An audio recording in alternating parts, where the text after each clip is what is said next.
తిరుమల తిరుపతి దేవస్థానంలో జరగవలసింది స్వామివారి సేవ, జగనన్న సేవ. ఈరోజు మనం గత 4-5 సంవత్సరాలుగా చూసాం వాసుదేవన్ గారు.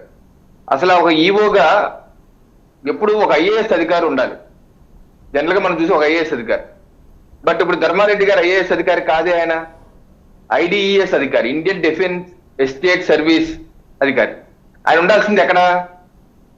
కంటోన్మెంట్ ఏరియాల్లో అక్కడ ఉన్నటువంటి వ్యవస్థ చూసుకొని మిలిటరీ కంటోన్మెంట్ అటువంటి ఏరియాలో ఉండాల్సిన వ్యక్తిని తీసుకొచ్చి దేవాలయ తిరుమల తిరుపతి దేవస్థానం రాజశేఖర రెడ్డి గారి హయాంలో 2005లో జేఈఓగా పెట్టారు. జగన్మోహన్ రెడ్డి గారి హయాంలో ఏడీఓగా ఈఓగా పెట్టారు.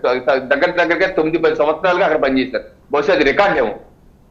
పోనీ అక్కడ ధర్మబద్ధంగా ధర్మారెడ్డి గారు ఒక సామాన్య భక్తుడు కూడా ఒక తిరుమల తిరుపతి దేవస్థానం స్వామివారి దర్శనం చేసుకోవాలంటే, టికెట్ బుక్ చేసుకోవాలంటే 300 రూపాయల టికెట్ ఆన్లైన్ లో బుక్ చేసుకోవాలన్నా పెట్టిన నిమిషాల్లోనే అయిపోతాయి. అసలు ఉండదు, ఏమవుతుందో తెలియదు. అంటే టికెట్లు గోల్డ్